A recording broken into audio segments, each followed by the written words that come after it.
história na xícara está a toda velocidade, de Jaú para as famosas corridas de 500 milhas de Interlagos, com o Silvio, conhecido como Indy 4. Eu sou a Drica Lima. E eu sou a Cimarfim. Puxa uma cadeira, pega a sua xícara e vem com a gente. Porque entre um gole e o outro nós vamos contar as melhores histórias de Jaú. Então, Silvio, como começou a sua história aqui em Jaú? Você é jauense, sua família veio para cá, eles são daqui. Como começou a sua história aqui em Jaú? Muito bem. Muito obrigado pela oportunidade, em primeiro lugar. Bem, minha história começou o seguinte, eu sempre fui de Jaú, nasci aqui em Jaú, meus pais também, e minha infância toda foi sempre curtindo motocicleta na época, né? E teve uma época aqui em Jaú que tinha a tradicional corrida de lambretas no bairro de São Benedito. Nessa oportunidade eu tinha um sonho de poder um dia não competir na época com lambretas, né, mas sim com motocicleta. Colecionava revistas de grandes pilotos da época, né, do Celso, Walter Tucano Barket, Denizio Casarini, os quais competiam no Autódromo de Interlagos. E meu sonho sempre foi competir em Interlagos, não junto com esses pilotos que eram grandes ídolos, mas na verdade com uma geração minha que seria a seguinte, né? E acabei começando a competir aqui na região, cidade de Araraquara, Bauru, Jaú. Coincidentemente, eu ganhei corrida e fui convidado para começar a competir lá no Autódromo de Interlagos. E Silvio, quais foram os maiores desafios da sua carreira, principalmente por você ser do interior, né, da cidade de Jaú? O desafio é muito grande, a desproporção é muito grande, né, em virtude das equipes de São Paulo, não só de São Paulo, mas de Goiânia, do Rio de Janeiro, e inclusive de piloto do exterior. E a gente sendo do interior, as motos não eram iguais, tão competitivas, iguais dos mesmos, né? Então a gente sentia essa dificuldade na pista, porque a moto não desenvolvia a mesma velocidade, a mesma padrão de ritmo de corrida. Então nós acabávamos não andando naquele bloco da frente, naquele bloco intermediário para trás, né?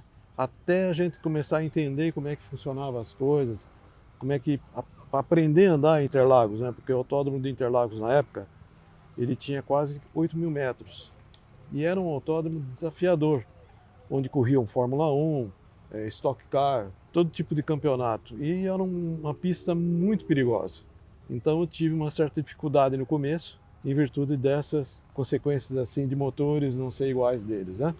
E a relação dos patrocinadores também, né? Também.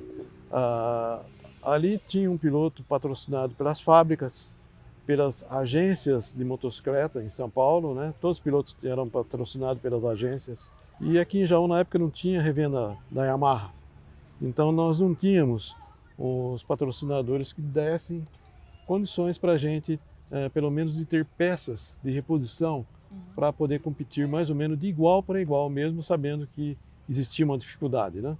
E qual foi o seu primeiro marco quando você conseguiu ir para Interlagos? A primeira categoria que eu tive que participar foi a 50 cilindradas da Yamaha.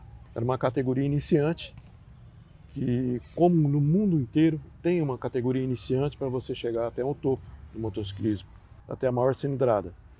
Então, naquela época, eu tinha que chegar entre os 10 colocados, né, na categoria 50 cilindrada. Mas a dificuldade era muito maior, porque nós tínhamos uma moto praticamente standard, que a gente fala, né, original. Chegando lá, as motocicletas era tudo diferente, era refrigerada a água, era coisa que vinha no Mundial, 50 cilindradas, e corria bastante. Então nós tivemos muitas dificuldades até começar a comprar algumas peças importadas. Dessa forma, nós conseguimos mais ou menos chegar, mas foram 2, 3, 4 anos para até chegar. Conseguimos chegar entre os 10 do brasileiro para mudar de categoria, que seria a 125. E depois das 50 cilindradas, qual foi o próximo desafio? O próximo desafio, havia recebido essa promoção, né? Já que eu cheguei entre os 10 na cinquentinha, eu passei para 125, né? Que era uma moto um pouco mais rápida, né? Então, as dificuldades continuam quase que as mesmas, né? Porque já tinham pilotos de equipes muito bem estruturadas e nós tivemos que começar a remar tudo de novo até chegar a um ponto de ficar mais ou menos entre os 10 naquelas disputas, né? Aí, consequentemente, houve uma categoria 135, fui promovido para 135. Também tive um pouco de dificuldade porque as peças eram muito caras e eu não tinha como bancar, né? Porque eu não tinha patrocinador, né? Até que surgiu uma equipe de americana, a Reda Motopeças, me contratou. Eles tinham 3 pilotos, um já era bicampeão, o outro já era um iniciante e me contratou como integrante da equipe. Esse ano eu tive a felicidade de fazer um campeonato por igual. As peças eram iguais a todo mundo, né, nivelado, e fui liderando o campeonato até conquistar o título de campeão paulista estadual, momento pelo qual foi o auge da minha carreira, ganhando o campeonato pela cidade de Jaú. Mesmo competindo com uma equipe representando a cidade americana, eu levava o nome de Jaú e na minha motocicleta eu colocava o adesivo do hidroavião João Ribeiro de Barros. E houve a curiosidade do pessoal lá de São Paulo, né, questionando sobre o significado né, do hidroavião. Aí eu mencionei que Jaú tinha o nosso herói, João Ribeiro de Barros. Aí o professor Toscano, na época, me arrumou alguns exemplares sobre a trajetória do nosso herói, João Ribeiro de Barros.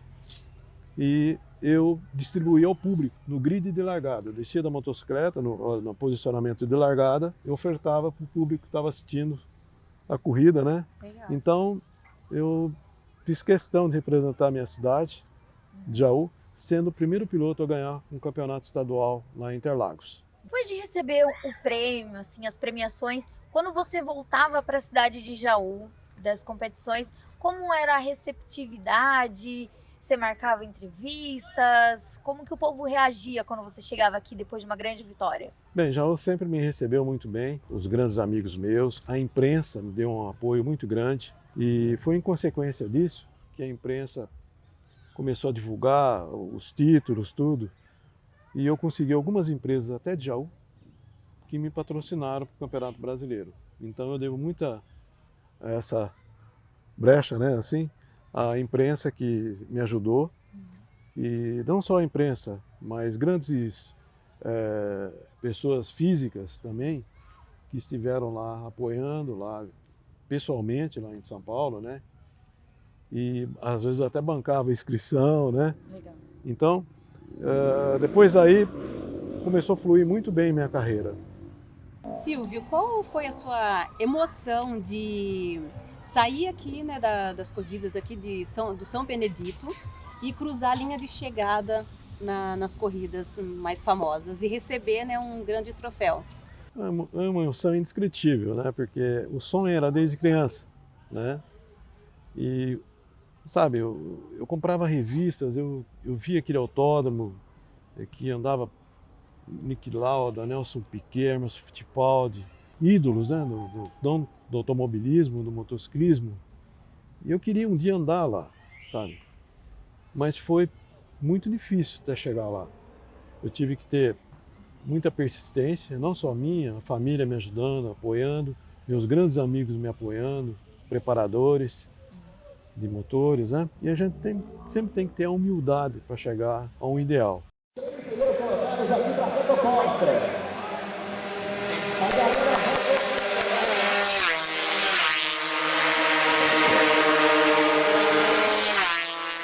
A primeira vez eu não acreditava que eu estava em Interlagos, né? Para mim era um sonho que estava sendo realizado, mas eu queria algo a mais.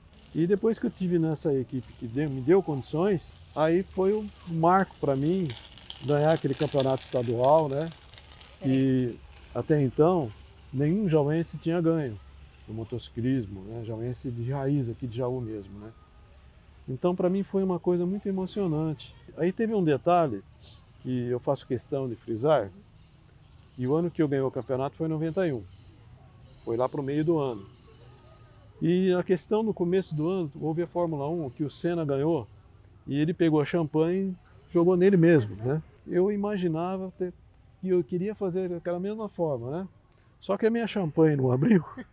É. E o segundo e o terceiro colocado conseguiram abrir e jogou em mim e pegou no meu olho, que ardeu meu olho pra caramba, né? E a champanhe tá na minha casa fechada. Deixa eu tentar até hoje. Eu não Até consegui hoje. realizar esse sonho. Até hoje lá.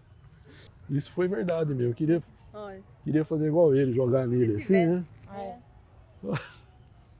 E depois do título de campeão, quais foram as outras propostas que vieram na sequência? Depois que consegui o título de campeão paulista estadual, veio uma proposta para competir na Copa RD 350, equipe Marlboro Shell. E essa proposta veio por meio de uma revenda da Yamaha de Bauru, a Norwagen Motos, do Paulo Júlio dos Santos. Como eu era o único piloto da região, do estado, filiado à federação, à Confederação Brasileira de Motociclismo, eu tive essa super licença para poder participar dessa Copa RD 350. Foi onde foi introduzido no Brasil essa categoria e a chegada dessas motocicletas no Brasil, a RD 350. E logo após isso, eu vim a competir nas 500 milhas com uma Honda e uma prova internacional que tinha participantes do Chile, da Argentina, do Uruguai e do Peru. Na verdade, tinha 50 motocicletas. Na geral, entre os pilotos internacionais, nós ficamos em 10º. Ficamos em 5º do Brasil e 3º do estado. Aí voltamos para a nova edição das 500 milhas, nas quais também fomos muito bem representados e cheguei a receber os prêmios na Assembleia Legislativa de São Paulo, nas mãos do então prefeito de São Paulo, Mário Covas, né? Então, para a gente de Jaú foi um orgulho, né? Sim. Estar representando não só o Brasil, mas a minha cidade querida de Jaú. E você é conhecido como Índio 4, isso mesmo? Como que veio esse apelido? Como que foi concebido isso? É uma boa pergunta. Na verdade, o 4 não tinha ainda, só tinha índio, né? Naquela época, quando nós viajávamos para Interlagos, 77, 78, usava-se aquele cabelo mais comprido, né? Playboy, né? Aquela calça boca de sino, né? Sim. E um olhinho meio puxado assim, né? Então o presidente da federação um dia falou, já tá vindo o índio do interior, né? Então ele, aqui na base da carenagem, normalmente eles colocam o nome do piloto ou o apelido, né? E eles queriam colocar Silvio, né? Aí queria colocar Cervati, ele queria colocar Cansóvio, ele falou, vamos colocar Índio. E acabou pegando o apelido, né? Eu chegava na outra corrida, o índio, ficou Índio, né? E na verdade tem uma coincidência até, muito feliz para mim, que o Adu Celso, o grande ídolo do motociclismo mundial, que é do Brasil, quando ele começou a andar no Mundial de Alta Velocidade também, ele era bem o cabelo assim, eles falavam que o índio do Brasil tá vindo para cá, né? E ele andava como número 4. Eu sempre gostei de andar com o número 4, eu achei sempre que daria muita sorte para mim, né? Como sempre deu. Então eu sempre competi com o número 4 e ficou o Índio 4. Índio 4. Legal. Agora eu não sei, te chamo de Índio ou te chamo de Silvio? Entendi, mas pode chamar de Índio mesmo. Índio. Né? Agora, Silvio, vamos falar um pouquinho sobre o momento da corrida. Como era em dias de chuva, todas essas dificuldades, né? Com as equipes que te acompanhavam. Na verdade, as competições, a gente vê num modo geral, tudo bonito, ver na televisão, o piloto pegando o joelho no chão, a vitória, toda aquela emoção, né? E no pódio, né? Todo feliz. Mas antes das competições, realmente tem um momento de concentração muito especial de cada um. Uma fé muito grande, uma proteção muito grande, né? Porque, afinal, não deixa de ser uma modalidade muito perigosa, né? E, infelizmente, eu tive, assim, esse prazer, assim, de ter dois grandes amigos, preparadores até, que perderam a vida dentro do Autódromo de Interlagos, né? Então a gente sempre tem aquele pouco de, não é medo, mas é um tipo de um respeito, né? Você nunca vai ficar muito confiante nas corridas, achando que vai dar tudo certo. Você tem que calcular bastante, você tem que concentrar bastante. E durante a corrida é um jogo, né? Hora você está na frente de algum concorrente, hora você está atrás. Você tem que medir certinho para passar. Não é muito na loucura, porque às vezes não dá certo. Então, a competição se restringe à orientação de boxe que você recebe por placas. Quando você passa na reta, você pode notar que qualquer modalidade esportiva de carro, vem aquelas placas, né? Então você tem que se concentrar na pista, naquilo que você está fazendo. Jamais ficar olhando para trás, do lado, sabe? Então é um momento você tem que ter muita atenção, muita concentração. Especialmente em chuva, porque chuva realmente dobra o risco de um acidente, né? E você tem que estar com um pneu adequado. E nesse caso, já sofreu algum acidente dentro das pistas? Já sofri. Só em Interlagos eu sofri 7 acidentes, né? Eu tenho alguns pontos, uns 5 pontos aqui, 3 aqui, na perna, mas, graças a Deus, nunca fratura de nenhuma forma, né? Índio, e ainda dentro da pista, né, a parte de adrenalina, respeito, vamos falar um pouquinho sobre a equipe, né? Nesses 25 anos, o que você recorda da equipe que te ajudou, os amigos que você fez dentro da pista, como que foi? Bem, os amigos, muitos deles, muitos mesmo, a gente é um grupo que a gente sempre tem contatos, né? Tanto de pilotos como de preparadores, né? Infelizmente, né, teve alguns que já se foram, né? Que me ajudaram bastante. Posso citar aqui José de Oliveira Peixotinho, que infelizmente faleceu dentro da pista, em Interlagos. Teve José Penha Moreira também. Sabe, são pessoas assim, o Dirceu. Hoje eu tenho a satisfação de ter, assim, alguns deles ainda em atividades, né, outros não, mas eu posso citar o Beto, o Cineval, né, as pessoas que sempre estiveram do meu lado, me ajudando, o seu Valdemar Zago.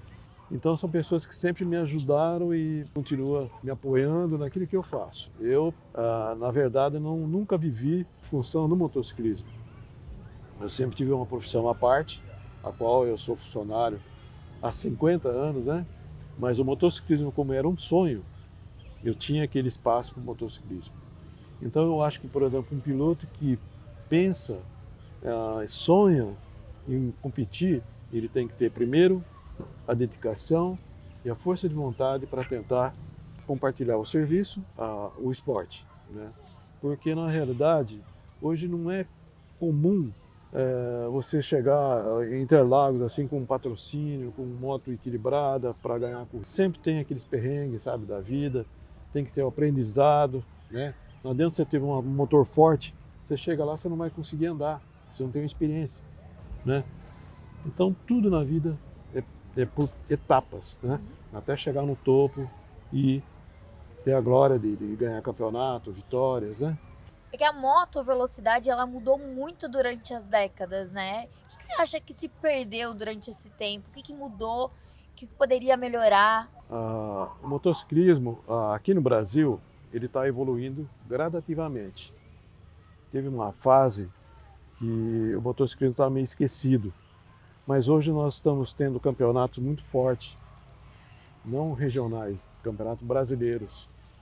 Então hoje está surgindo pilotos muito bons, a nível assim de estar na Europa disputando títulos até, né?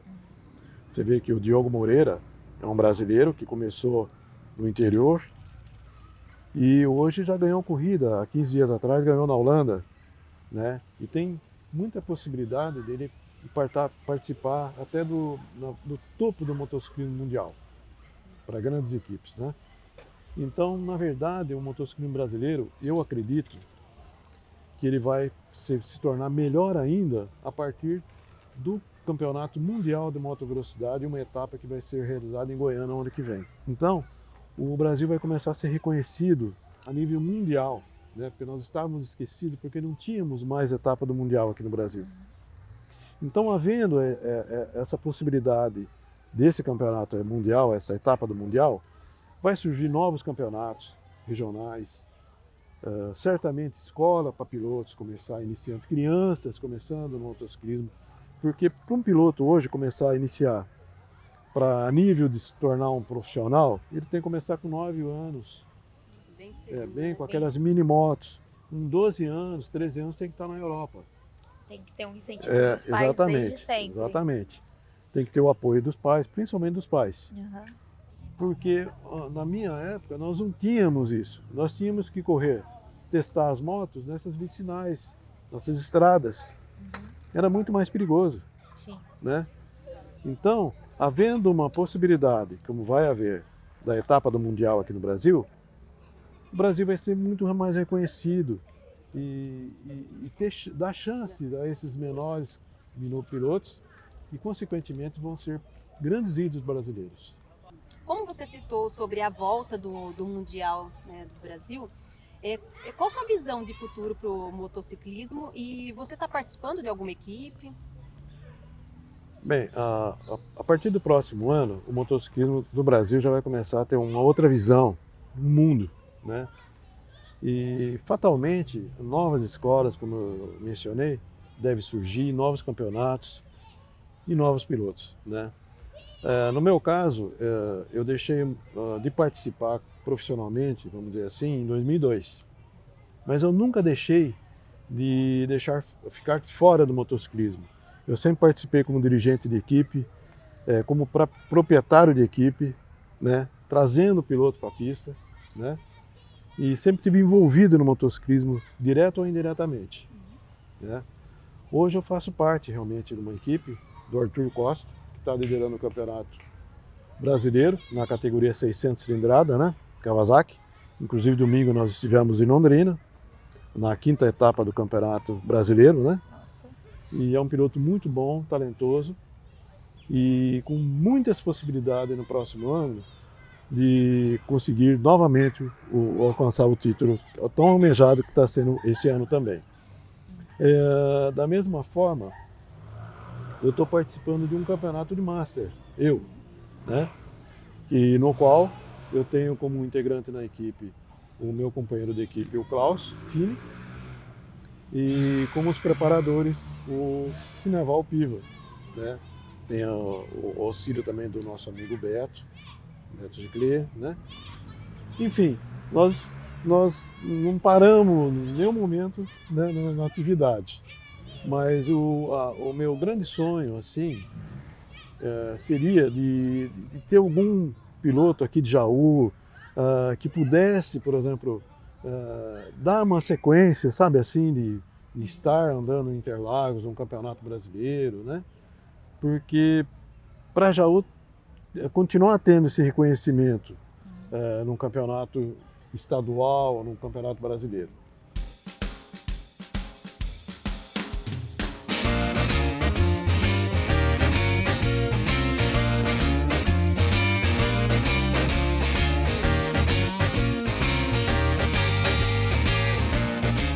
Bem, eu queria agradecer a todos vocês, né, pela gentileza, pela entrevista, eu adorei, tá?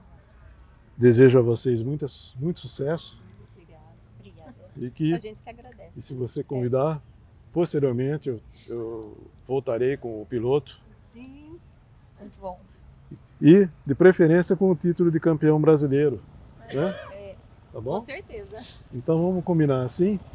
E no final do ano, se Deus quiser, se caso vocês me convidarem novamente, eu gostaria de trazer o piloto com um título de campeão brasileiro para Jaú também. Ai, com certeza. Com Estamos certeza. nessa torcida. Vai ser convidado para mais um café. Obrigado. Esse foi o Silvio, motociclista daqui de Jaú. E essa é mais uma das histórias que você confere aqui no História na Xícara.